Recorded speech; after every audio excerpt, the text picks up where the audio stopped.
ንጽጽር ህንጻ መሰራው ዲዛይኑን አይተዋል ኡስታዝ? ይሁን ቤቱን ያየሁት።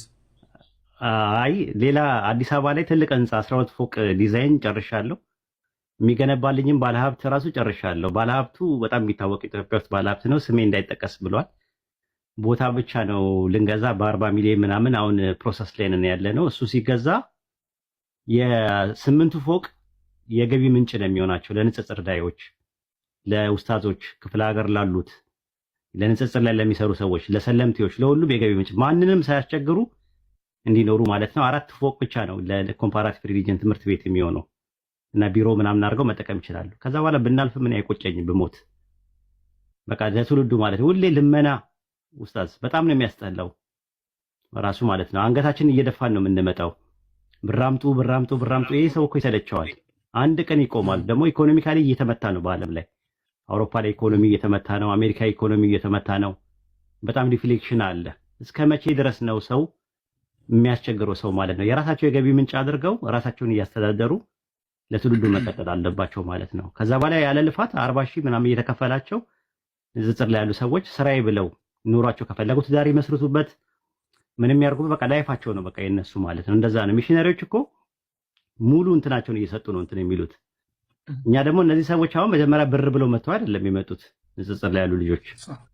ስለዚህ ምንድነው ገንዘብ ብለው እስካልመጡ ድረስ ንጽጽሩን እንካደማለን ብለው ሲመጡ ደግሞ በቃ ሙሉ ጊዜያችሁን ስጡት እስቲ እናንተ ብለን እኛ የራሳችን ስራም ስላለን የራሳችን ኑሮ ስላለን ከሀገር ውጭም ነው ደግሞ የምንኖረው እኛ ገብቷል ምለ እንደዚህ እንትና ኢትዮጵያ ውስጥ አገር ኢትዮጵያ ውስጥ ያሉ መሬት ላይ ያሉት እነሱ ናቸው።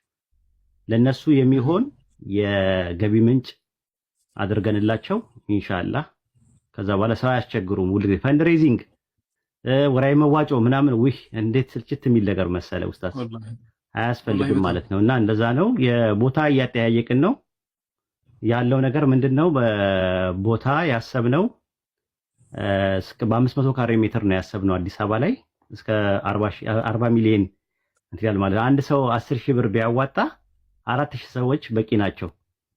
እኔ ደግሞ በአለም ላይ ያለኝ ተከታይ 4000 ሰው ብቻ አይደለም፣ በጣም ሹሮኝ ነው የምነግርህ። በትንሹ ከ20 ሺህ ሰው በላይ ተከታይ ያለኝ በራሴ ግሩፕ ላይ ማለት ነው። ስለዚህ ያንዳንዱ ሰው ሰደቀቱል ጃሪያ አድርጎ 10 ሺህ ብር ቢያዋጣ 10 ሲባዛ በ40 ሺህ ማለት ነው በ4 ሺህ በቃ እንትን ይላል ማለት ይዘጋል ማለት ነው። ቦታውን ከገዛ ማለት ነው። እሱ አሁን እንትን ሁለተኛ ፕላን ቢ ነው። ያው የሰለምቴዎቹ ቦታው እንዳልኩ አሁን አልጋ ምናምን ነገር እንትን እያልን ነው። አልጋ ፊክስ ስናደርግ የገቢ ምንጭ ራሳቸው ወይ ዳቦ ቤት ወይም ደግሞ የህትመት ቤት ራሳቸው አድርገው ከሰው ሳያስቸግሩ ሰለምቴዎቹ ራሳቸውን ሲችሉ ቀጣይ ፕሮጀክታችን ይሄ ነው። ዲዛይን ምናምን አሰርተናል። ኢንሻአላህ እንትን ካለ ነው አላህ ያስጨርሰው። ከሆነም ሆነም ነው፣ ካልሆነም ደግሞ እና ኢምራን ያሰሩታል። እኔ እንኳን ካልቻልኩኝ እናንተ ከጀመራችሁ እኔ በጣም ቢዚ የሆንኩኝ ከመጣው እና ኢምራን አሉ እና ኢምራን ይጨርሱታል ማለት ነው። በእነ ኢምራን ነው ኢንሻአላህ ቢኢዝኒላህ። እናንተ ኢንሻአላህ ተዓላ ጀምራችሁ ጨርሱታላችሁ ቢኢዝኒላህ። እና ኢምራን ደግሞ ሌላ ነው ኢንሻአላህ፣ ሌላ ቀጣይ ሊቭል ነው እነሱ ዩኒቨርሲቲ ይስሩ፣ እነሱ ዩኒቨርሲቲ ይስሩ፣ እስላሚክ ዩኒቨርሲቲ። ከዛ በኋላ የአቂዳ የፊቂ የነህው ምንድነው በላጋ ሉጋ ሶርፍ ምናምን ሙቃረና ምናምን ብለው በደንብ እንትን አድርገው ራሳቸው እያስተማሩ ራሳቸው ማኔጅ እያደረጉ ወደፊት መስራት ነው። እንደዛ ወደፊት እንትን ማለት ነው። ስለ ክርስትና እርሶ መጥቶ ያስተምራል፣ የዚያኔ ግዴታ ነው። እኔ ደግሞ ስለ እንትን ነው የማስተምረው፣ ኡሱል አልፊቅህ አስተምራለሁ ኢንሻአላህ።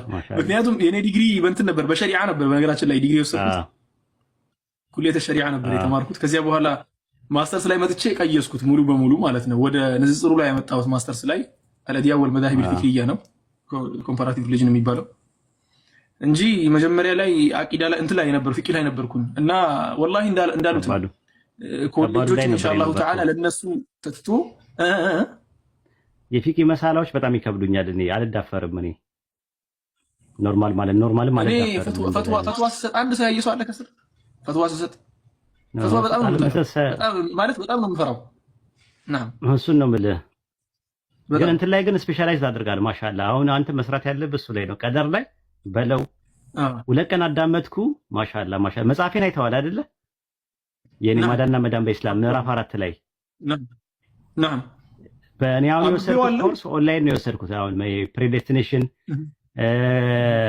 ዲተርሚኒዝም የሚባለው ቀደር ሸርዒና ቀደር ምንድነው ከዊን የሚባለውን ኮዛል ዲተርሚኒዝም እና ቴዎሎጂካል ዲተርሚኒዝም ብዬ የፕሮቴስታንቶች ጋር ነው የወሰድኩት ኮርሱን። አያውቁኝም እነሱ። ወስጃለሁ ራሱ የዲተርሚኒዝም ትምህርትና የፍሪዊል ትምህርት እነሱ ጋር ነው የወሰድኩት ኦንላይን። ከሰለምኩ በኋላ እኮ ነው የምነግርህ። የሶርቴዎሎጂ የሚባለውን ትምህርት እነሱ ጋር ወስጃለሁ። ክራይስቶሎጂ ወስጃለሁ። ትራይዶሎጂ ወስጃለሁ። የስላሴ ትምህርት አሁን ስለ ስላሴ የእነሱን ቴዎሎጂያቸውን በስነ ስርዓት ነው የወሰድኩት። ፔፐሩን ላለኝ ሰርቲፊኬት ግን አያውቁኝም። ራሱ ኦንላይን ስለሆነ እዛ ነው የተማርኩት ማለት ነው። እና አሁን ከእስልምና ጋር እያነጻጸርኩኝ ምናምን ነገር ነው ሞራው በጣም እንትን ለማለት የፈለግኩት። ግን ያንተ ግን በጣም ዲቴይል ሄደበታል። ያዘው ውስጥ በደንብ